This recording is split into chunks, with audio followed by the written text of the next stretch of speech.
हमसे दीक्षा लेनी है, पर हम अभी देते नहीं है। हमारे पूज्य गुरुदेव भगवान पूज्य पिताजी महाराज दीक्षा देते हैं। जिसकी भी इच्छा प्रकट होती है हम निवेदन करते हैं कि उनसे ले लीजिए। आपको हम में गुरुत्व का दर्शन हो रहा है तो हमको जिन्होंने गुरु रूप में दिखाया वो हमारे गुरु हैं, आप उन्हीं से दीक्षा ले लीजिए। हमारी दीक्षा लेने का क्रम कभी बनता है, कभी मन होता है, कभी नहीं होता। हम अभी स्पष्ट नहीं है इस रूप में कि हमको दीक्षा देनी चाहिए कि नहीं। इसलिए अगर प्रतीक्षा कर सको तो करिए, पता नहीं कब मन हो जाए। और मन नहीं होगा, हमारे लाल जी आज्ञा नहीं कर रहे हैं अभी हमें। पिताजी महाराज का तो भाव है, हमारे संप्रदाय के आचार्यों ने भी निवेदन किया है, पर हमें शायद आप लोगों में नहीं, अपने अंदर अभी लगता है कि हम अभी योग्य नहीं बने हैं कि हम गुरु बन जाएं। इसलिए हम केवल दिशा दे रहे हैं, आप कथा ही सुन लीजिए, वही हमारी गुरु दीक्षा है। हमारे कहे गए जो भाव हैं कथा के, उनका आप पालन करने लग जाइए, यही हमारी गुरु दीक्षा है। बाकी ठाकुर जी आज्ञा करेंगे तो फिर जब देना प्रारंभ करेंगे तो आ जाइएगा। पर हम पहले ही बता दें, हम बड़े गुरु बनेंगे तो बड़े स्ट्रिक्ट वाले बनेंगे, ऐसे नहीं बनेंगे। हमने सोच रखा है कि हम गुरु दीक्षा भी परीक्षा लेकर के देंगे। पहले परीक्षा होगी और परीक्षा में जो पास होगा उसी को गुरु दीक्षा मिलेगी। मतलब ऐसे नहीं राह चलते पहुंच गए, महाराज जी संघ चक्र दे दो, गुरु मंत्र दे दो, हो गए कल्याण, फिर भूल भाल गए बाद में। अरे ये बहुत बड़ा अपराध है। आपको तो कुछ नहीं होगा, पर जिसने दीक्षा दी उसको दंड मिलेगा। ये तुमने बिना अधिकार जाने कैसे दीक्षा दे दी। तो इसलिए आप लोग कथाएं सुनते रहिए, एक एक शब्द बहुत ध्यानपूर्वक सुनिए और पालन कीजिए। हमारा जब भाव बनेगा तो हम देंगे, और तब तक प्रतीक्षा नहीं है तो पूज्य गुरुदेव भगवान पूज्य पिताजी महाराज हमारे गुरुदेव विराजमान हैं, आप उनसे दीक्षा ग्रहण करो। फिर किसी का भाव है कि हम रोज नाम जप करते हैं लेकिन कुछ वजह से रोज फॉलो नहीं कर पाते, नाम जप स्थिर करने के लिए क्या कर सकते हैं। आपने नाम जप को केवल एक नियम मान रखा है, इसलिए आप रोज नहीं कर पाते। नाम जप को जिस दिन आप जरूरत मान लोगे, जिस दिन आप आदत मान लोगे, जिस दिन आप अपनी रिक्वायरमेंट मान लोगे, उस दिन आप रोज करने लगोगे। अन्न रोज खाते हैं, क्यों खाते हैं? क्योंकि हमारी जरूरत बन चुका है। जल रोज पीते हैं क्योंकि जरूरत बन चुका है। अब यहां कई पढ़े लिखे लोग ये भी कह सकते हैं अन्न और जल तो शरीर का पोषण है, नाम से क्या पोषण हो रहा है, इससे क्या पोषण हो रहा है? कुछ भी नहीं, लेकिन इसको भी रोज चलाते हैं ना। अगर आप हमसे तर्क करने आओगे तो हम आपसे बड़े कुतर्की हैं, इसका भी कोई अभिप्राय नहीं है, इससे कोई शरीर नहीं चल रहा है हमारा। लेकिन फिर भी चलिए, जरूरी कॉल्स हैं, जरूरी बातें हैं, वो ठीक है। आप पूरे दिन अगर अनुमान लगाएंगे तो जरूरत इसकी केवल 2 या 3 बार ही थी जो बहुत जरूरी थी, उसके अलावा तो बेफिजूल में यूज किया आपने। जैसे आदत इसकी लग गई है। अच्छा एक बात करो, इसमें एक नया नियम बनाते, चलो जिस दिन नाम जप नहीं कर पाओ उस दिन फोन भी मत चलाना। लो अब करो। क्यों? अब आप लोग विचार करेंगे, फोन चलाना इतना जरूरी है कि उसके चक्कर में नाम जप रोज करोगे? भाई करना ही पड़ेगा, उसके बिना तो हम यूज ही नहीं कर सकते। तो नाम जप को आप पहली बात तो नियम मत मानिए। देखो, व्यक्ति को जब अपना शरीर बनाना होता है ना, मोटापे से पतला होना होता है, तो वो सुबह घूमना शुरू करता है, जिम जाना शुरू करता है। लेकिन उसको केवल एक मस्ती मजाक में अगर लेता है तो 10-5 दिन बाद छोड़ देता है। लेकिन उसको सीरियस ले लेता है, जरूरत मान लेता है, तो घर में विवाह भी होता है तो भी वो जाता है और जाके करके आता है। जरूरत जब हम किसी वस्तु की अपने जीवन में मान लेते हैं, किसी वस्तु को प्रायोरिटाइज कर देते हैं, प्रायोरिटी देते हैं अपनी लाइफ में, तो फिर उसका करना हमारे लिए आवश्यक बन जाता है। उसके बिना हम कर ही नहीं सकते आगे, आदत बन जाती है हमारी। नाम जप नियम नहीं है, आदत बनाइए। नाम जप नियम नहीं है, जरूरत बनाइए। उसके बिना आपका दिन शुरुआत, दिन का कोई कार्य नहीं होगा, ऐसा एक नियम बना लीजिए, नाम जप होगा। जिस प्रकार श्वास लेना, पानी पीना, अन्न सेवन करना आवश्यक है, ऐसे नाम आवश्यक हो जाए। आपने नाम को एज ए ग्रांटेड ले रखा, इसलिए आप छोड़ देते हो, फॉलो नहीं कर पाते। पर जिस दिन उसको जरूरत मान लोगे अपने आप होगा, वो नियम बन जाएगा। तो इसलिए जिनका ये भाव है फॉलो नहीं कर पाते, ऐसे फॉलो करो। आपकी जो जरूरत है, जिसको आप कभी नहीं छोड़ते, उसके लिए नियम बना लीजिए, ये तब तक नहीं करूंगा जब तक नाम जप नहीं होगा। तो नाम जप उस बहाने से होगा, और एक दिन ऐसा होगा कि नाम जप आपकी आदत बन जाएगा, नाम जप आपकी जरूरत बन जाएगा, नाम जप आपकी आवश्यकता बन जाएगा। फिर आप कभी ये प्रश्न नहीं पूछोगे कि अब छूटता है। आप हमसे बल्कि ये पूछोगे, नाम जप के चक्कर में महाराज जी हमारा भोजन छूट जाता है, नाम जप के चक्कर में हमारा व्यवहार छूट जाता है, नाम जप के चक्कर में श्रृंगार छूट जाता है, नाम जप के चक्कर में ये छूट जाता है।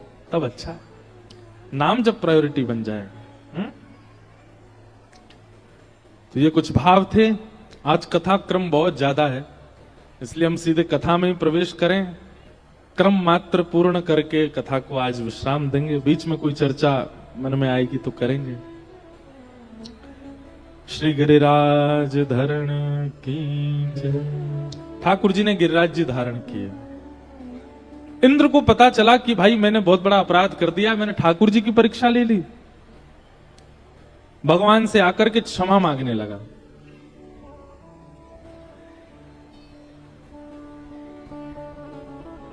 क्षमा मांगते हुए ठाकुर जी से कहने लगा, पिता गुरुस्तम जगतामधीशो दुरत्यय काल उपात दंड हिताय स्वेच्छा तनुभि समीह से मानम विधुन्मल जगदीश मानिना। व्यक्ति का सबसे बड़ा गुण क्या है? मानव का सबसे बड़ा गुण क्या है? सब लोग इधर देखो, इधर देखो, ध्यान से सुनो। मानव का सबसे बड़ा गुण क्या है? अपने अवगुण को स्वीकार करना। ये सबसे बड़ा गुण है मानव का। और मानव का सबसे बड़ा दुर्गुण क्या है? अपने अवगुणों को नजरअंदाज करना, अपने अवगुणों को अस्वीकार करना। ये मानव का सबसे बड़ा अवगुण है। व्यक्ति सब अच्छे ही जन्म लेते हैं संसार में, कोई बुरा बन करके नहीं आता। छोटे छोटे बच्चों को देखो कितने अच्छे लगते हैं। वही बच्चा 20 साल बाद ना जाने क्या क्या कर देता है। तो जब उसकी गलती होती है तो फिर लोग कहते हैं, तुझे हमने गोद में खिलाया था, तू हमारी गोद में खेलता था, इतना सौम्य, इतना सरल, इतना सीधा बालक, अब तू ऐसा हो गया। और जब कोई श्रेष्ठ बन जाता है तब भी हम यही कहते हैं, इसको भी हमने गोद में खिलाया था। कई लोग हमको ही देख के बोलते हैं। हम कहीं कथा में जाते हैं तो कई जगह पिताजी के साथ बचपन में गए होते हैं, माताजी आती हैं, भाई लोग आते हैं, हमने इतने से खिलाए थे आप, हमने गोद में खिलाए थे आप।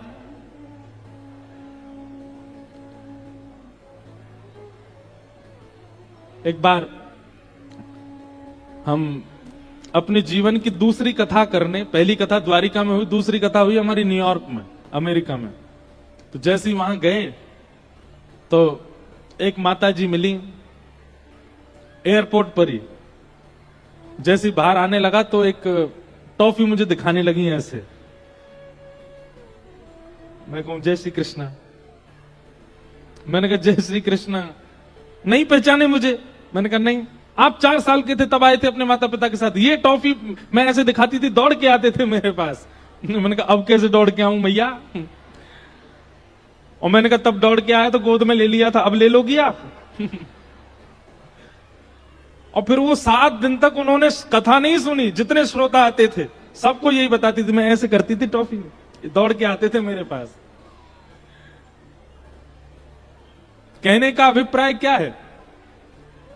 आपका बाल्यकाल जो होता है ना, वो इतना सुंदर होता है, इतना सुधरा हुआ होता है, इतना सौम्य होता है कि बड़े होकर के भले ही आप श्रेष्ठ बनो, भले ही आप पापी बन जाओ, लोग आपके बाल्यकाल को याद करके आपको स्मरण कराते हैं कि आप ऐसे थे बचपन में। इसका मतलब क्या है कि बुरा कोई जन्म नहीं लेता, सब अच्छे ही जन्म लेते हैं। लेकिन स्पष्ट मान लीजिएगा बात को, जो व्यक्ति अपने अवगुणों को नजरअंदाज करता हुआ चला जाता है वही राक्षस बन जाता है। और जिस व्यक्ति को अपने अवगुण पता चलते हैं और उन अवगुणों पर कर्म करता है वही संत बनता चला जाता है, वही साधु बन जाता है, वही महात्मा बन जाता है, वही श्रेष्ठ। अच्छा, साधु संत महात्मा कहने से आप कृपा करके कोई भगवाधारी को मत सोचिएगा। कई नेताओं के रूप में भी साधु होते हैं, कई इंजीनियर बनकर के भी साधु होते हैं। साधु का मतलब भार का वस्त्र नहीं होता, हृदय का भाव होता है। हृदय का भाव साधु होता है, हृदय का भाव संत होता है। ऐसे कितने लोगों को सदगृहस्थ हैं, जीन्स पहनते हैं पर साधु हैं। क्यों? हृदय से साधु। अभी हम जहां से कथा करके आए मध्य प्रदेश, क्योंकि प्रशंसा की बात इसलिए हम कर रहे हैं, वहां के विधायक जी ने कथा कराई। आप सत्य मानेंगे, और वो नाबाद ना जाने कब से जीत रहे हैं, लेकिन उनको देख करके, उनके साथ बैठ के, उनके साथ बातचीत करके लगता ही नहीं था कि ये विधायक हैं और 2008 से लगातार जीत रहे हैं। क्यों? साधु स्वरूप, साधु जैसी बोली, साधु जैसा विचार, साधु जैसा स्वभाव। साधु का नियम कैसा होता है? वो दीन रहता है, वो सबको श्रेष्ठ मानता है अपने से ज्यादा, वो सबकी भलाई चाहता है, सबका भला चाहता है, सबका अच्छा चाहता है। ऐसा व्यक्ति का व्यक्तित्व बताता है कि उसने बचपन से अपने अवगुणों पर काम किया है। जो व्यक्ति अपने अवगुणों को नजरअंदाज करता है, वही एक दिन राक्षस रूप धारण करता है। वही एक दिन उसके परिवार वाले दूर होने लगते हैं, उसके मित्र दूर होने लगते हैं, उसके सखा संबंधी दूर होने लगते हैं। आजकल तो पत्नियां भी दूर हो जाती हैं, बच्चे भी दूर हो जाते हैं। क्यों? क्योंकि व्यक्ति अपने अवगुणों को नजरअंदाज करते करते करते करते करते करते राक्षसत्व को प्राप्त कर लेता है। बाल्यकाल सबका अच्छा होता है, पर जैसे जैसे हम बड़े होते हैं, अवगुण और गुण इनकी मात्रा बढ़ने लगती है। फिर अवगुण को अस्वीकार और गुणों को स्वीकार की इच्छा प्रकट होती है। हमारा बिगड़ना प्रारंभ हो जाता है। करना क्या है? अवगुणों को स्वीकार करो, उन पर दृष्टि डालो, और गुणों को नजरअंदाज करो, ताकि आप संभले रहो, संवरे रहो, सुरक्षित रहो। हमारी बात को चिंतन कीजिएगा घर जाके। तो व्यक्ति का सबसे बड़ा गुण क्या है? अपने अवगुणों को स्वीकार करना। और व्यक्ति का सबसे बड़ा दुर्गुण क्या है? अपने अवगुणों को अस्वीकार करना। इंद्र ने आकर के अपने अवगुण को स्वीकार किया और ठाकुर जी के चरणों में प्रणाम करते हुए कह रहे हैं कि आप मेरे पिता हैं, आप मेरे गुरु हैं, आपको दंड देने का अधिकार है। नाथ, मैं दंड के लिए तैयार हूं, कृपा करके मुझे दंड दीजिए।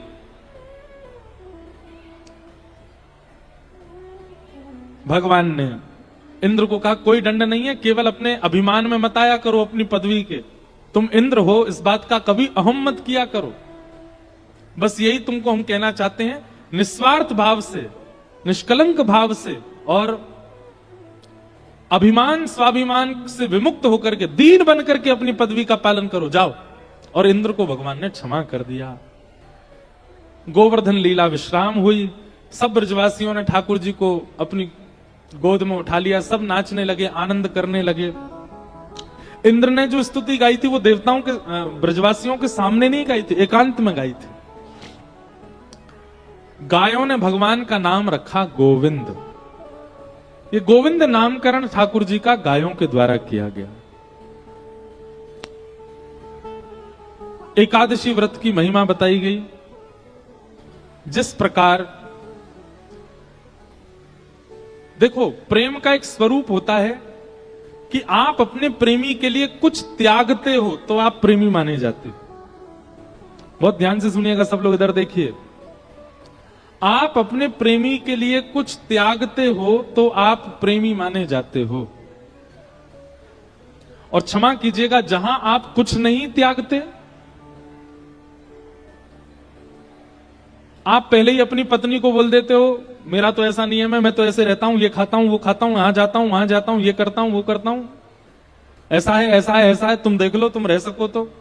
पत्नी कहे, मुझे सब मंजूर है, पर एक दो चीजें इसमें से देख लो, आप ठीक कर सको। नहीं नहीं नहीं, ये तो ऐसे ही रहेंगे। प्रेम नहीं होता है, फिर कॉम्प्रोमाइज होता है, फिर वो प्रेम नहीं है। प्रेम में तो कुछ त्याग पत्नी करती है, कुछ त्याग पति करता है, तभी तो प्रेम होता है। ठीक वैसे ही त्याग से ही प्रेम का प्रारंभ है।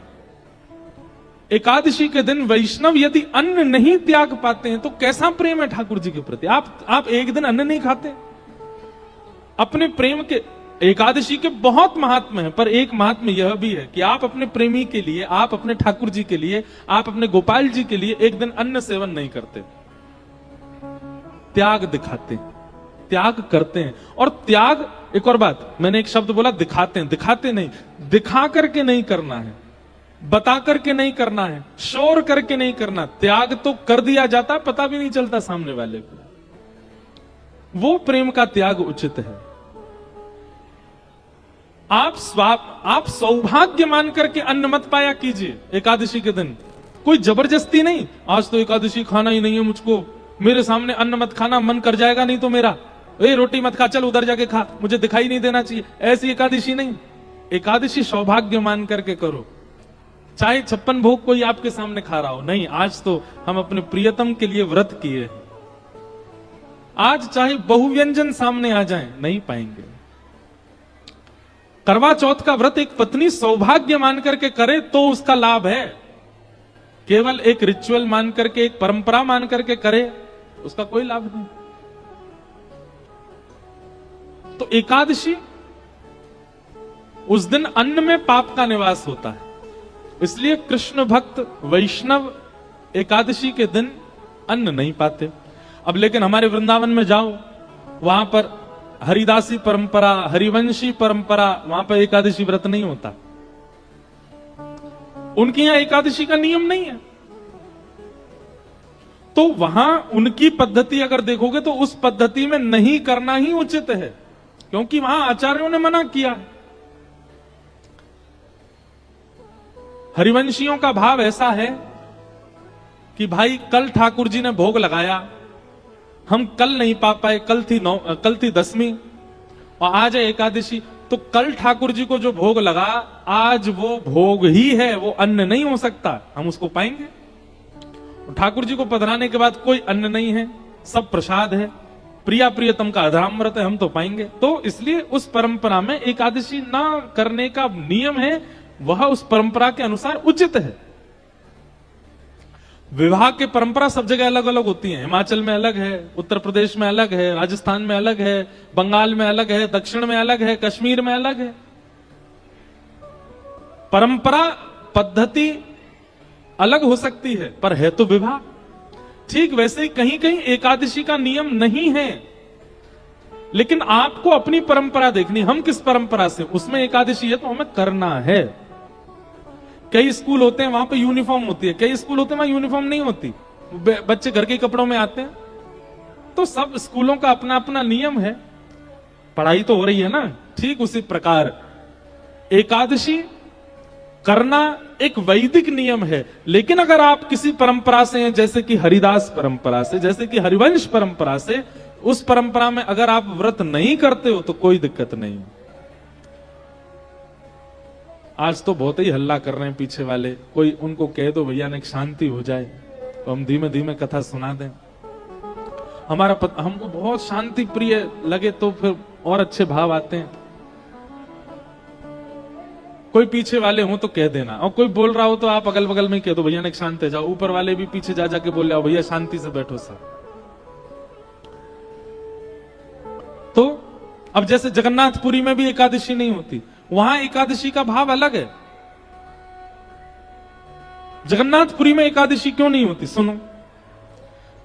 जगन्नाथपुरी में अगर आप होटल में खा रहे हो, जगन्नाथपुरी में बाहर रेस्टोरेंट में खा रहे हो एकादशी के दिन, तो पाप लगेगा आपको। लेकिन जगन्नाथपुरी में अगर एकादशी वाले दिन मंदिर का महाप्रसाद अगर आप पा रहे हो तो कोई दोष नहीं। क्यों? क्योंकि श्री जगन्नाथपुरी में ऐसी भावना है कि श्री क्षेत्र में रसोई जो है वो लक्ष्मी ही बनाती है, वहां कोई मानव लक्ष्मी सिद्ध नहीं करता। श्री क्षेत्र जगन्नाथपुरी में रसोई लक्ष्मी ही बनाती हैं, और लक्ष्मी के हाथों बना गया जो प्रसाद है उसमें कभी पाप निवास नहीं कर सकता। इसलिए एकादशी के दिन वहां पर कोई पाप नहीं। बल्कि ऐसा कहते हैं कि अगर एकादशी के दिन आप जगन्नाथपुरी में हो तो और दिन से ज्यादा पाओ, आकंठ पाओ। अब दूसरी बात, चाहे हरिवंश परंपरा हो, चाहे हरिदास परंपरा हो, चाहे हमारी जगन्नाथपुरी की परंपरा हो, इन तीनों परंपराओं में एकादशी के दिन आप चावल खा रहे हैं, आप दाल खा रहे हैं, आप अन्न खा रहे हैं, ऐसी भावना अगर चित्त में रखोगे तो अपराध लगेगा। आप प्रसाद पा रहे हो तो अपराध नहीं लगेगा। उसके प्रति अन्न की बुद्धि नहीं होनी चाहिए। समझ रहे हैं बात को? चावल के प्रति अन्न की बुद्धि नहीं। अब यहां पर पास में ज्वालामुखी देवी हैं, दर्शन किए सबने? आपके तो यहीं किए हैं तो करते ही होंगे, हम तो कभी कभी करते हैं। इस बार तो नहीं जा पाए, इस बार तो बगुलामुखी गए, कांगड़ा गए, हमारी कुल देवी को प्रणाम करने गए, चिंतपूर्णी ज्वाला जी नहीं गए, नहीं तो हर बार जाते हैं। अब ज्वालामुखी मंदिर में ज्वाला प्रकट होती है। उसको कोई अग्नि नहीं मानता, उसको सब देवी मानते हैं और सब ऐसे स्पर्श करते हैं। थोड़ी थोड़ी ज्वाला जो जहां से लौ उठ रही होती है वहां से स्पर्श करके माथे से लगाते हैं। ये भाव रखते हैं कि ये देवी ही है। अगर व्यवहार दृष्टि से देखोगे तो अग्नि है, लेकिन भाव दृष्टि से देखोगे तो देवी है। ठीक वैसे ही एकादशी के दिन अगर आप जगन्नाथपुरी में हो और आपने व्यवहार दृष्टि से देखा, थोड़े भैया चावल दे दो, थोड़ी दाल दे दो, तो अपराध लगेगा आपको। महाप्रसाद ठाकुर जी का अधुरामृत है, इस भाव से पाओगे तो आपको अपराध नहीं लगेगा। उसके प्रति धातु बुद्धि नहीं रखनी है, उसके प्रति व्यंजन बुद्धि नहीं रखनी है, उसके प्रति अन्न बुद्धि नहीं रखनी है, प्रसाद बुद्धि रखो, नहीं लगेगा। एकादशी करनी चाहिए, लेकिन जगन्नाथपुरी में हो तो कोई बात नहीं, हरिदास और हरिवंश परंपरा में हो तो कोई बात नहीं, अन्य किसी परंपरा में हो तो आपको एकादशी करनी ही चाहिए। वैष्णव की 3 निष्ठा होती हैं, तुलसी निष्ठा, नाम निष्ठा और एकादशी निष्ठा। हमारे नामदेव जी महाराज महाराष्ट्र में हुए, इतनी सुंदर कथा है उनकी। एकादशी व्रत नहीं छोड़ते थे और उनका नियम ऐसा था कि वो खुद तो एकादशी करते थे, घूम घूम के देखते और थे कौन अन्न खा रहा है। अगर उनको कोई अन्न खाता हुआ दिख जाता था तो उसके हाथ पांव पकड़ लेते थे, हाथ जोड़ते, सौगंध दे देते, अन्न नहीं खाओगे। अरे भाई तुम्हारी एकादशी तुम ही कर लो, हमसे क्यों करवा रहे हो? नहीं नहीं नहीं नहीं, मेरी एकादशी का यही नियम है कि मैं खुद भी नहीं खाऊंगा, किसी को भी नहीं खाने दूंगा। ऐसे श्री नामदेव जी, एक दिन भगवान बोले नामदेव की हम परीक्षा लेते हैं, और एक दिन इनसे ब्राह्मण का रूप धारण करके भगवान पहुंच गए नामदेव जी के पास। एकादशी का दिन नामदेव जी के द्वार पर आकर के भगवान दीनहीन से ब्राह्मण बने और महाराज धड़ाम से आकर के गिरे। अरे कोई भोजन करा दो, मैं भूखा प्यासा ब्राह्मण, मैं भूखा प्यासा साधु, 10 दिन से 15 दिन से भूखा हूं, मेरे प्राण निकल रहे हैं, कोई भोजन करा दो, कोई रोटी खिला दो, कोई अन्न पवा दो। नामदेव जी महाराज दौड़े दौड़े आए, आकर के उनको उठाया, अपने घर में ले गए। बोले महात्मा आप कहां से चले? बोले हम बहुत दूर से चले आ रहे हैं, भैया कुछ पवा दो, भूख लग रही है, बहुत दिन से कुछ पाया नहीं हमने। पत्नी से बोले जल्दी फल लेकर के आओ, महाराज जी को भूख लगी है। नहीं नहीं फल नहीं खाने बेटा, रोटी दाल चावल सब्जी खवाओ, भूख लगी है बहुत जोर की, हम इतने दिन से भूखे। नामदेव जी बोले आज एकादशी है, आज अन्न चावल रोटी नहीं खा सकते। अरे भैया तुम्हारे आगे मेरे प्राण निकल रहे हैं, तुम मुझे क्यों दिला रहे हो याद कि आज एकादशी? अरे एकादशी तुम कर लो ना, मुझे तो खिला दो। नहीं नहीं नहीं महाराज, आज एकादशी, आप केला खाइए, आप सेब खा लीजिए, दूध पी लीजिए, आज एकादशी है, अन्न नहीं बनेगा हमारे यहाँ। सामने पड़ोसी खड़े हो गए, वो बोले ए महाराज जी आप एक काम करो, हमारे घर आ जाओ, हम आपको रोटी बना के पवा देते हैं। नामदेव तो सबके पीछे पड़ा रहता है, आप आइए, हम खवाएंगे आपको। नामदेव जी ने अपने घर की किवाड़ लगा दी, बोले जाने भी नहीं दूंगा कहीं, मेरे यहां आए हैं तो यहीं रहना पड़ेगा आपको। भगवान बोले अजीब जिद है तुम्हारी, खुद हमको खाने नहीं दोगे, कहीं और जा रहे हैं तो मैं जाने नहीं दोगे? अरे मेरे प्राण निकल जाएंगे। नहीं निकलेंगे ना, आप केला खाइए, सेब खाइए, दूध पीजिए, बढ़िया फलाहार है, सब पा लीजिए। नहीं मुझे अन्न ही खाना। बोल अन्न तो नहीं बनेगा और ना मैं आपको खाने दूंगा। कल द्वादशी इतने समय पर लगेगी तब आप पा लीजिएगा। ब्राह्मण देवता बोले मेरे प्राण निकल रहे हैं, मैं अभी प्राण त्याग दूंगा। नामदेव जी बोले इससे अच्छा क्या होगा, एकादशी के दिन प्राण निकलेंगे, सीधे वैकुंठ जाओगे। ब्राह्मण बोले बड़े विचित्र आदमी हो यार तुम, हम मर जाए कोई दिक्कत नहीं। बोले नहीं दिक्कत तो है, लेकिन हम आपके प्राण को बचाने के लिए फल दे रहे हैं ना, आपको पा लीजिए। भगवान पड़े गए चक्कर में। थोड़ी देर तो ठाकुर जी रोए, थोड़ी देर जो बहाना किया, लेकिन थोड़ी देर बाद भगवान ने कहा अब इसकी अग्नि परीक्षा लूं। और चलते चलते ठाकुर जी मूर्छित होकर के गिर गए, और जैसे एक व्यक्ति प्राण त्यागते समय श्वास लेता है वैसे लेने लगे, अब ये खिला देगा। लेकिन नामदेव जी हाथ जोड़ करके नाम संकीर्तन करते रहे। अपनी पत्नी से कहा देवी तुम भी करो। जय हो महाराज जी।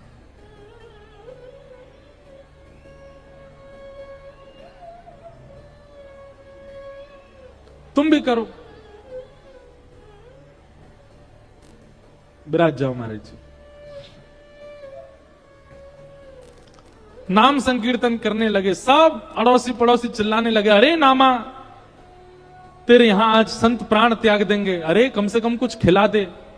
इतनी बड़ी एकादशी हो गई कि कोई व्यक्ति प्राण त्याग रहा है तो उसके सामने एकादशी को श्रेष्ठ मानता है। नामदेव जी ने किसी की नहीं सुनी, फल रख दिए, दूध रख दिया आगे, और ठाकुर जी एक ब्राह्मण के रूप में ऐसे घुर घुर आवाज उनके कंठ से आने लगी जैसे प्राण त्याग रहे हैं, और नामदेव जी संकीर्तन करने लगे, और देखते ही देखते प्राण चले गए।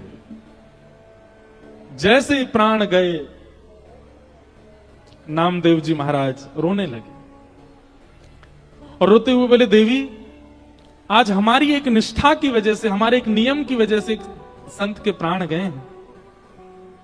अब इनका अग्नि संस्कार हम करेंगे, और अग्नि में हम परिवार सहित सती हो जाएंगे। जैसे एक सती नारी हो जाती है वैसे हम भी पूरा परिवार इनके साथ ही प्रस्थान कर जाएंगे।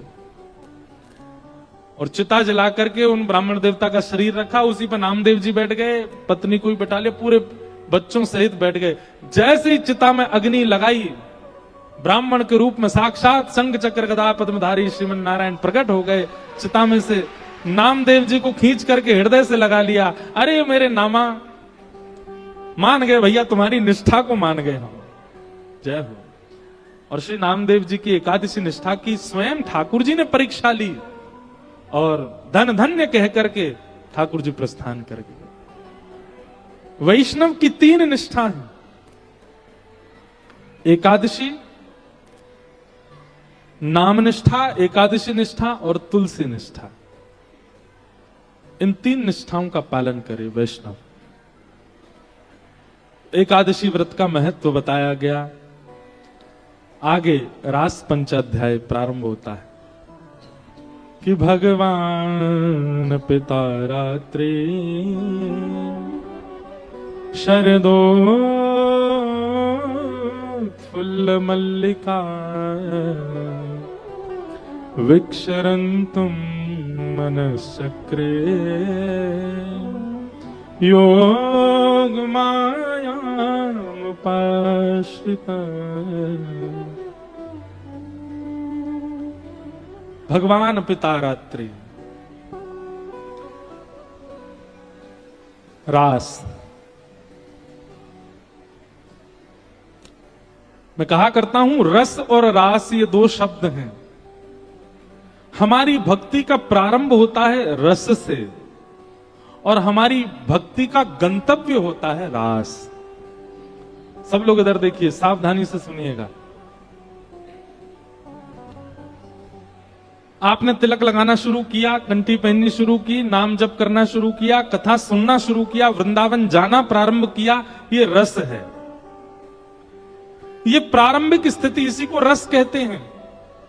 आप नित्य अपने ठाकुर जी की सेवा करते हो, गुरुदेव को प्रणाम करते हो, प्रवचन सुनते हो, तिलक लगाते हो, एकादशी करते हो, नाम जप करते हो, ये सब रस है।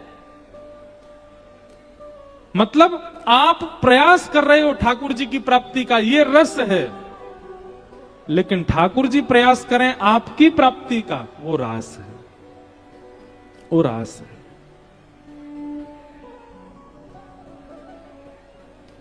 आप अपने गुरुदेव से कहते हैं कि गुरुजी हमारे घर आइए, ये रस है।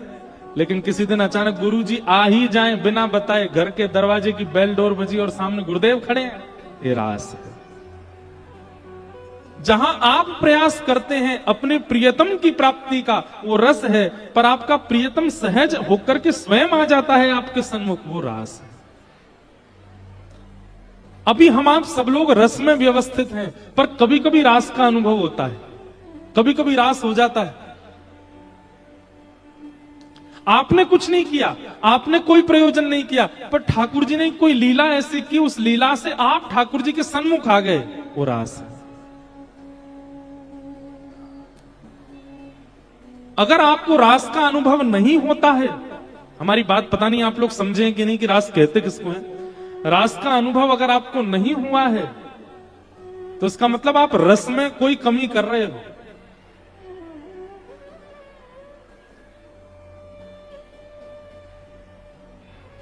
आपका वृंदावन जाने का कोई क्रम नहीं था, दूर दूर तक कोई संभावना नहीं थी, लेकिन अचानक से बैठे बैठे ही कुछ ऐसा हुआ कि आपको जाना ही पड़ेगा। ये रास है। आपने कोई योजना नहीं बनाई, आपने कोई परिकल्पना नहीं की, आपकी कोई व्यवस्था नहीं थी, पर ऐसी योजना बन गई, ऐसी व्यवस्था बन गई, ऐसा माहौल बन गया कि जाना ही पड़ा। ये रास है। रस और रास, ये दो बातें। तो रस से प्रारंभ होता है, रास तक की स्थिति को भक्ति का गंतव्य कहते हैं। तो हम सबसे यही निवेदन करते हैं कि कथा क्यों सुननी है, गुरु आज्ञा का पालन क्यों करना है, भक्ति मार्ग में क्यों आना है, भक्ति पथ पर क्यों चलना है, ताकि एक दिन रास का अनुभव हो। मैं कुछ ना करूं, ठाकुर जी योजना बना दें सारी। मीराबाई के साथ रास हुआ। मीराबाई योजना नहीं बनाती थी, ठाकुर जी ही अपने आप ऊपर से ऊपर योजना। अब देखो, मीराबाई कोई भक्ति के मार्ग में नहीं थी।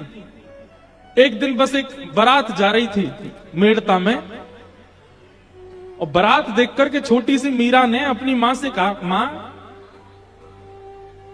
ये कौन है, ये इतने सारे लोग नाच क्यों रहे हैं, और ये पीछे घोड़े पर बैठ करके ये कौन जा रहा है।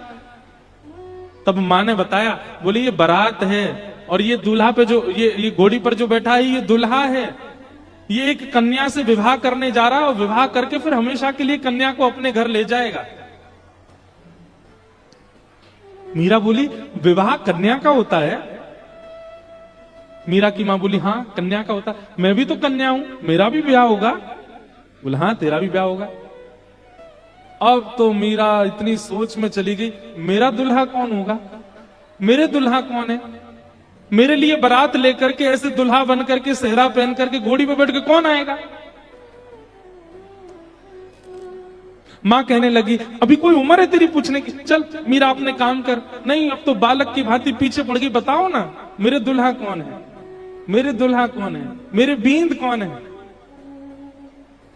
मेरी बारात लेके कौन आएगा, मुझे लेकर के कौन जाएगा, सेहरा पहन के कौन आएगा।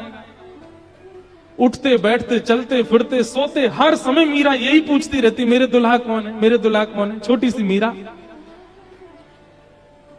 जैसे कभी कभी माता पिता परेशान हो जाते हैं तो बच्चे से कंटक छुड़ाने के लिए कुछ कह देते हैं, ऐसे ही मीरा की मां ने बोल दिया। ये बैठे हैं मुरली हाथ में लेकर के, मोर पिछ लगा करके तेरे कक्ष में जो बैठे हैं गिरधर, यही है तेरे बीन, यही है तेरे प्रियतम, यही है तेरे दुल्हा, यही लेके आएंगे बारात। ये रास हुआ।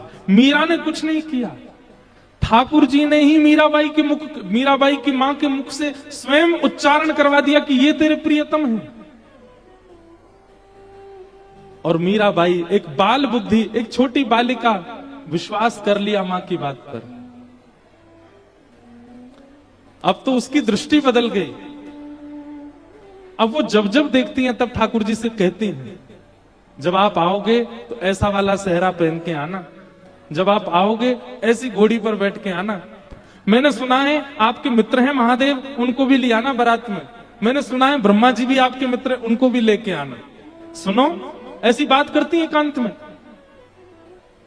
इंद्रादि देवताओं को भी संग लेकर के आना, हमारे पिताजी राजा हैं, बहुत अच्छी व्यवस्था करेंगे सबकी। अपने अपने चित्त से ठाकुर जी को प्रियतम मान लिया। ये रास हुआ मीरा के साथ।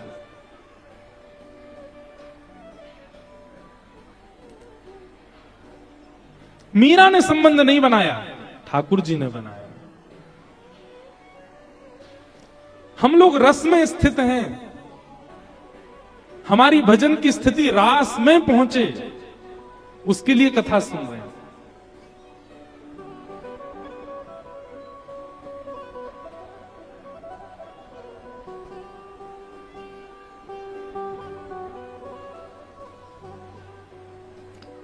कितने भक्तों के साथ रास किया ठाकुर जी ने। रास का मतलब नृत्य नहीं होता।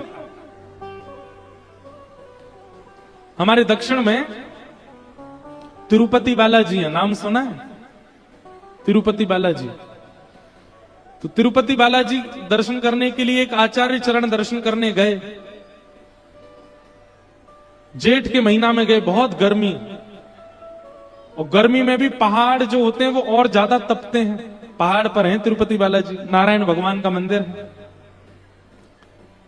तो उन्होंने जाकर के देखा कि इतनी गर्मी और इतना ताप से वो पूरा पहाड़ गर्म हो रहा था। उनके मन में भाव आया कि अगर श्री वेंकटेश भगवान तिरुपति बालाजी के मंदिर के बाहर एक सरोवर हो और उस सरोवर में जल भर दिया जाए तो इतने ताप में श्री ठाकुर जी को सरोवर के जल से थोड़ी थोड़ी शीतलता का अनुभव होता रहेगा। कभी कभी ठाकुर जी नौका विहार करने, जल क्रीड़ा करने बाहर आ जाएंगे। अब आचार्य चरण, उस समय इतने लोग तो थे नहीं, स्वयं गए और जाकर के फावड़ा उठा करके एक स्थान को खोदने लगे। उनके साथ में उनकी पत्नी थी। पत्नी सगर्भा थी, गर्भ में बालक। पत्नी को कहते, देखो देवी, तुम्हारे गर्भ में संतान है, पर हमको ये सेवा ठाकुर जी की करनी है। मिट्टी निकालते और एक परात में भरते, पत्नी के सिर पर रखते, बोले धीरे धीरे जाओ, दूर वहां फेंक करके आना। एक दिन आज हो गया, अब महीना, 2 महीना, साल, जब तक वो बालक का जन्म भी यहीं हो जाए, ये सेवा करके जानी है ठाकुर जी के लिए, सरोवर बना के जाना है। 1 दिन, 2 दिन, 3 दिन, 4 दिन बीत गए। भीतर बैठे हुए ठाकुर जी को दया आने लगी। किन पर? उनकी पत्नी पर। वो सगर्भा है, गर्भ में बालक है, और ऐसे धीमे धीमे जाती हैं, जाके मिट्टी फेंकती हैं। सो ठाकुर जी एक छोटे से ग्वारिया का रूप धारण करके आ गए, और ग्वारिया का रूप धारण करके आए। जैसे ही वो माता जी मिट्टी डालने के लिए आई, ठाकुर जी उनसे बोले, सुनिए, मैं दौड़ने में बहुत निपुण हूं। आपके पतिदेव अगर देख लेंगे कि मैं सेवा करा रहा हूं तो नाराज हो जाएंगे, आप उनको मत बताना, पर आप वहां से मिट्टी लेके थोड़ी आगे आना, वहां से मुझे दे देना, मैं तुरंत डाल के आ जाया करूंगा। बोली ठीक है। इतने सुंदर सुकोमल ठाकुर जी, ऊंची सी धोती, महाराज कमर में फेंटा बांध करके आ गए। अब वो महापुरुष मिट्टी खोदें, एक परात में डालें, पत्नी को दें, पत्नी नेक आगे जाए, सो ठाकुर जी दौड़ के आमे लाइए, और सिर पर धर करके तुरंत दौड़ के जामे, डाल करके परात ला के उनको दे दे। अब यहां वो महापुरुष 2-3 परात मिट्टी भरते थे, लेकिन आज एक ही भरने लगे। इतने में तो पत्नी आ गई। उनका, देवी तुम दौड़ के जाती हो क्या? नहीं नहीं, दौड़ के तो नहीं जाती। तो यहीं फेंक देती हो क्या? बोले नहीं नहीं। क्या बात है, सही बताओ, इतनी जल्दी मिट्टी कहां फेंक के आई हो? तब उन्होंने बताया। बोले कि महाराज, एक छोटा सा बालक है, वो आता है दौड़ करके, मेरे हाथ से परात लेके भाग के फेंक के तुरंत आ जाता है। छोटा बालक? यहां कहां से वन में आया कोई बालक? बोले पता नहीं, 4-5 दिन से वही सेवा करवा रहा है। अच्छा, हमें दिखाना। आप जैसे ही गए और जाकर के परात लेकर के जाने, तुरंत आगे से दौड़ते हुए आते देखा, वो आचार्य चरण इतने ज्ञानी थे, इतने भक्त थे, देखते ही रूप माधुरी देखते ही पहचान गई, ये तो कोई और नहीं, साक्षात ठाकुर जी हैं। आपको पीड़ा ना हो इसलिए आपकी सहायता कर रहे हैं। इसे कहते रास। ये रास है। हमने रस का अनुभव कर लिया, पर हमको रास का अनुभव करना है। ठाकुर जी हमारे साथ भी कोई लीला करें, कुछ अनुभव कराया करें, कुछ अनुभूतियां कराया करें। रास।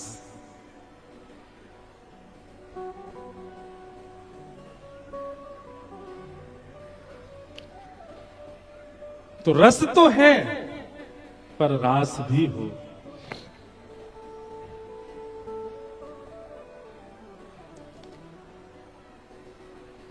गोपियां सब रास के लिए उत्सुक हैं ठाकुर जी के साथ।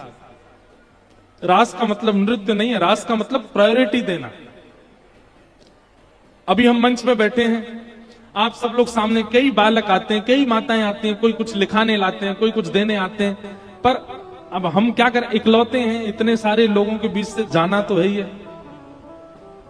कल परसों एक माता जी ने उंगली मोड़ दी इतनी जोर से कि महाराज रात भर दर्द रहा। मोड़ी उन्होंने जानबूझ के नहीं मोड़ी, खींच रही थी, लेकिन इतनी खिंच गई। एक बहन जी ने कल धोती खींच ली, बस खुलते खुलते बची। हमें तो कभी कभी अपनी लाज भी बचानी होती है, तो इसलिए आप लोगों का प्रणाम करना, आपका आना, आप लोग इतने प्रेम से देखते हैं, हमको अच्छा तो लगता है, पर हमको यूं लगती है कैसे निकले। तो ये अभी रस है, अभी हम रास वाली स्थिति में आ नहीं पा रहे। रास का मतलब क्या है? हम एक एक व्यक्ति से मिल लें, उसके हृदय के भाव सुन लें, उसके बातें सुन लें, उससे वो स्थिति बने, उसको रास कहते हैं। एक एक व्यक्ति को जब प्रायोरिटी दी जाती है उसको रास कहा जाता है। हम ठाकुर जी से रास की इच्छा कर रहे हैं, रस तो ठाकुर जी दे रहे हो, अब रास दो, और वही रास की कथा है। भगवान ने अनेक वर्षों की तपस्या के बाद दंडकारण्य वन के जो संत हैं वे ही गोपी बन करके आए, और उनकी तपस्या के फल के रूप में आज ठाकुर जी उनके साथ रास विहार करने वाले। ये ब्रज की गोपियां कोई सामान्य स्त्रियां नहीं है, ये दंडकारण्य वन के संत हैं। कब से तपस्या कर रहे हैं ठाकुर जी को प्राप्त करने के लिए, आज जाकर के इनका तप पूर्ण हो रहा है। भगवान ने पहले कह दिया था शरद पूर्णिमा की रात्रि को हम रास विहार करेंगे। एक बात बताएं, शरद पूर्णिमा ही क्यों चुनी ठाकुर जी ने? इधर देखो, इधर देखो, इधर देखो, शरद पूर्णिमा ही क्यों चुनी? क्योंकि पुष्प वाटिका में राम जी ने जो सीता जी का प्रथम दर्शन किया था उस दिन शरद पूर्णिमा ही थी, और प्रथम दर्शन श्री जानकी जी का जिस दिन हुआ उसी दिवस को कृष्णावतार में पुनः याद करने के लिए, उसी दिवस को पुनः स्मरण करने के लिए, उस दिवस को पूरे संसार को प्रेम दिवस के रूप में प्रदान करने के लिए ठाकुर जी ने रास विहार किया। हमारी सीता जी से पहला मिलन राम जी का शरद पूर्णिमा को ही हुआ था, जब वशिष्ठ जी के साथ में दोनों राम लक्ष्मण गए थे जनकपुर और पुष्प वाटिका में भ्रमण कर रहे थे, उस दिन शरद पूर्णिमा ही थी। इसीलिए ठाकुर जी ने कृष्णावतार में गोपियों के, अच्छा उसमें देखो एक भाव आता है, रामावतार में ठाकुर जी एक पत्नी व्रती हैं। राम जी के रूप को देख करके सीता जी और सीता जी के संग आई हुई जितनी भी सखियां थीं, वास्तव में तो सबने ही राम जी को पति रूप में देख लिया था वहीं पर ही। राम जी तो सब जानते हैं, राम जी ने जैसे ही देखा बोले अरे राम राम राम जी क्या होगा, हम मर्यादा पुरुषोत्तम हैं, ये तो सब हमको पति रूप में देख रही हैं। तब राम जी ने मनी मन सभी सखियों के चित्त में ये आदेश किया, आप चिंता ना करें, अभी तो हम मर्यादा पुरुषोत्तम हैं, हम केवल जानकी जी का वर्ण करेंगे, पर द्वापर में हम लीला पुरुषोत्तम बनकर के आएंगे। और हम वचन देते हैं आप सब सखियां, सीता जी हमारी जो हैं यही जानकी जी ही किशोरी जी के रूप में आएंगी, और इनकी सब सखियां गोपियों के रूप में आप आओगी, और आपके साथ साथ दंडकारण्य वन के संत भी सब गोपी बन करके आएंगे, और तब हम लीला पुरुषोत्तम कृष्ण रूप धारण करके आएंगे। और जो सुख श्री सीता जी को आज प्राप्त हो रहा है वो सुख हम आप सबको प्रदान करेंगे इसी तिथि को, शरद पूर्णिमा को। इसलिए ठाकुर जी ने शरद पूर्णिमा को चुना। बहुत भाव है। अब यहां एक भाव और आता है कि जड़ चेतन सब ठाकुर जी को मानते हैं, केवल मानव ही ठाकुर जी को प्रियतम मानता है नहीं। भागवत जी में वेणु गीत में वर्णन है कि जब श्याम सुंदर चलते हैं ना, श्री राम कृष्ण स्पर्श प्रमोद, ठाकुर जी के चरण के स्पर्श से गिरिराज जी में सुंदर सुंदर वृक्ष प्रकट होने लग जाते हैं, सुंदर सुंदर पुष्प प्रकट होने लग जाते हैं। ठाकुर जी जिस गली से निकलते हैं, जिस वन में जाते हैं, वहां के वृक्ष अपने आप झुक जाते हैं। उनमें पुष्प नहीं होते, फल नहीं होते, फिर भी वे जबरदस्ती पुष्प और फल प्रकट कर देते हैं कि ठाकुर जी एक बार हमारी ओर देख लें, या हमारे पुष्प को स्वीकार कर लें, हमारे फल। कहने का मतलब जड़ भी ठाकुर जी से प्रेम करते हैं। वृंदावन में रास विहार करने वाली असंख्य गोपियां, ये सब वेद की ऋचाएं हैं, ये सब संत हैं, ये सब ऋषि हैं, ये सब दंडकारण्य वन के जड़ वृक्ष भी हैं, सब गोपी बन के आए हैं ठाकुर जी को प्राप्त करने के लिए। रास की चर्चा बड़ी अद्भुत है।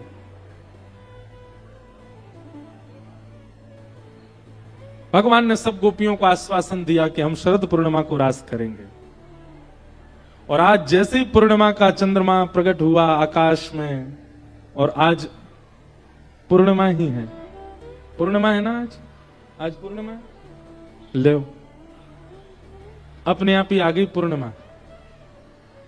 पर आप सब गोपियों की नहीं, जे नहीं पता। पूर्णिमा तो है आज। जैसे ही चंद्रमा प्रकट हुए, सब गोपियां व्याकुल हो गईं। अरे ये तो वही तिथि है जिस तिथि में कन्हैया ने मिलने का आश्वासन दिया था। सब गोपियां अपने अपने कार्य कर रही हैं, पर मन सबका चंद्रमा की ओर है, और सब प्रतीक्षा कर रही हैं कि एक बार और श्याम सुंदर कैसे भी करके हमें अपने पास बुला लें। इतने में ही ठाकुर जी वन में गए और कदम्ब वृक्ष के नीचे बैठ करके जैसे ही वेणु का नाद किया। देखो एक बात सुनिएगा, वंशी, मुरली और वेणु, इनमें वंशी कौन है, मुरली कौन है और वेणु कौन है? ध्यान से सुनिएगा बहुत। वाद्य एक ही है, लेकिन वाद्य का प्रयोग जिसको बुलाने के लिए किया जाता है उसका रूप बदल जाता है। वंशी हो जाता है, वेणु हो जाता है, या मुरली हो जाता है। जैसे ठाकुर जी को अगर किसी को अपना बनाना होता है, जैसे कोई ठाकुर जी को जानता नहीं है, ठाकुर जी को देखा नहीं है, लेकिन ठाकुर जी चाहते हैं कि ये कैसे करके मेरो है जाए, उसके लिए ठाकुर जी मुरली बजाते हैं। जैसे किसके लिए बजाई? रसखान। रसखान को क्या मतलब? उसका कुल खानदान परिवार दूर दूर तक ठाकुर जी से कोई संबंध नहीं, लेकिन ठाकुर जी ने उसके लिए मुरली बजाई। जो रसखान दूसरे समाज के, जिनके कुल खानदान में दूर दूर तक ठाकुर जी की कोई चर्चा नहीं, उनको वृंदावन में बसा दिया ठाकुर जी ने। क्यों? उनको मुरली सुनाई दी। जो मनोहर रूप धारण करके हमारे मन का हरण करे, वो मुरली। ताज बेगम, उनको ठाकुर जी ने मुरली सुनाई। हमारे मदन मोहन जी के परम भक्त श्री काले खां, उनको ठाकुर जी ने मुरली सुनाई। जिनका दूर दूर तक कोई संबंध नहीं ठाकुर जी से, जिनके कुल खानदान में कोई ठाकुर जी का भक्त नहीं, प्रहलाद, उनके लिए ठाकुर जी ने मुरली बजाई। मुरली का मतलब धुन नहीं है, ठाकुर जी की छवि, ठाकुर जी का अनुभव जिस रूप में होता है उसी को मुरली, वेणु और वंशी कहते हैं। अब यहां बैठे इतने लोग हैं, मेरे द्वारा सुनाई गई कथा को आप किस रूप में सुन रहे हो, उससे अनुमान लगेगा कि आप मुरली सुन रहे हो, वंशी सुन रहे हो कि वेणी सुन रहे हो। मेरे द्वारा कही गई कथा आपको कैसी सुनाई दे रही है? कृष्ण नाम के एक देवता हैं, उन्होंने गोपियों के संग रास विहार किया था, वृंदावन में जन्मे थे, कंस को मारने के लिए आए थे। केवल एक सामान्य बाह्य परकोटे की बातें आपको समझ आ रही हैं, तो इसका मतलब आप वंशी सुन रहे हो। लेकिन आप बाह्य परकोटे की बातें जानते थे, लेकिन यहां बैठकर के आपको अलग अनुभव होने लगा। अब तक आप कृष्ण को देवता मानते थे, पर आप उनको परमात्मा के रूप में देखते हुए अब अपना मानने लगे, तो आप मुरली सुन रहे हो। आपकी सुनने की स्थिति से पता चलता है कि वेणु, मुरली या वंशी क्या सुन रहे। तो मुरली किसके लिए बजती है? जिसको ठाकुर जी को खींचना हो। ये कथा सुन के आज 6वां दिन है, विश्राम दिवस है। आज के बाद जिसके जीवन में परिवर्तन आना शुरू हो जाए, समझ जाना उसने मुरली सुनी थी। अब वंशी किसको सुनाई देती है? जो पहले से ही ठाकुर जी को जानते हैं, बहुत प्रेम करते हैं, जिनका जीवन समर्पित हो चुका है ठाकुर जी के लिए, जो नित्य तिलक लगाते हैं, नित्य एकादशी रखते हैं, नित्य कंठी पहनते हैं, नित्य नियमों का पालन करते हैं। उनको पता है हम चाहे ऊना रहे, पंजाब रहे, हिमाचल रहे, हम ठाकुर जी के हैं। वो वक्ता के द्वारा रसमयी बात कही जाए चाहे नीरस बात कही जाए, सबको ध्यानपूर्वक सुनते हैं, क्योंकि वो ठाकुर जी के हो चुके हैं। उनको वंशी सुनाई दे रही है। और वेणु, जिसको सुनने के बाद आप रुक ना पाओ, जिसको सुनने के बाद आप बैठ ना पाओ, जिसको सुनने के बाद आप सब भूल जाओ और आपका वश ना रहे अपने पर, तुरंत दौड़ने लगो। वृंदावन जिस दिशा में, उस दिशा में दौड़ने लगे। ना तन की स्थिति रहे, ना धन की स्थिति रहे, ना लोक लाज मर्याद कुल किसी का भी स्मरण ना रहे। बस कृष्ण चाहिए, उनकी प्राप्ति करनी है, बस अब वृंदावन जाना है, उनसे मिलना है, वही मेरे सर्वस्व है। ऐसी स्थिति बन जाए तो आप वेणु सुन रहे हैं। बहुत कम बन पाती है। एक और बात, मुरली ठाकुर जी ऐसे बजाते हैं, अधरों से हाथ नीचे। वेणु ऐसी तिरछी होगी, ठाकुर जी मुरली बजाते हैं। वंशी ठाकुर जी ऐसे बजाते हैं, बिल्कुल जहां अधर है वहीं हस्त कमल, और जहां मुखमंडल श्री जी की ओर झुक जाए और दोनों हस्त कमल ऊपर को हो जाए, ये वेणु है। आपको वेणु गोपाल ठाकुर जी के दर्शन बहुत कम होंगे जहां मुखमंडल ऐसे झुका हो और दोनों, वहां नेत्र भी ठाकुर जी के बंद हो जाते हैं, क्योंकि अत्यंत रस में डूब करके ठाकुर जी बजाते हैं। तो मुरली मनोहर लाल, वंशी बिहारी लाल और वेणु गोपाल, ये तीन ठाकुर जी के स्वरूप हैं। वंशी एक ही है, पर किस किस के लिए कैसे बजानी है वो ठाकुर जी के प्रकार अलग है। श्री राधारमण लाल जी बताओ क्या बजाते हैं? श्री राधारमण लाल जी मुरली मनोहर है, उनके हस्त कमल थोड़े थोड़े नीचे हैं और अधर ऊपर है, ऐसे बजा रहे हैं श्री राधारमण। हाथ थोड़े से नीचे हैं, देख लेना, दर्शन करना।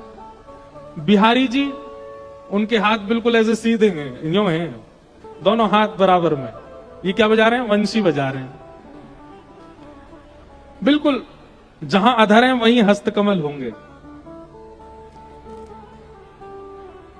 और वेणु गोपाल जो हैं, इधर की तरफ मुख करके अधर, इसका स्वरूप प्रकट रूप में वृंदावन में कहीं नहीं है, पर हां किसी का भाव प्रगाढ़ होगा तो एक दिन श्री राधारमण जी के ही हस्त कमल ऊपर को दिखने लग जाएंगे, एक दिन बिहारी जी के हस्त कमल ऊपर को दिखने लग जाएंगे।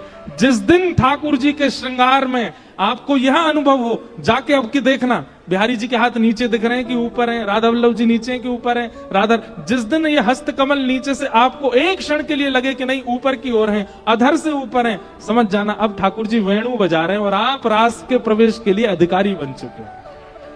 हमारे ब्रज साहित्य के, ब्रज के रसिक जन इन सब भावों को बड़े अच्छे से बताते हैं, एक एक विषय को। एक क्षण के लिए ठाकुर जी के अधर से ऊपर यदि हस्त कमल का दर्शन हो जाए तो समझ जाना अब वेणु बज रही है और आप रास के अधिकारी हो चुके हो।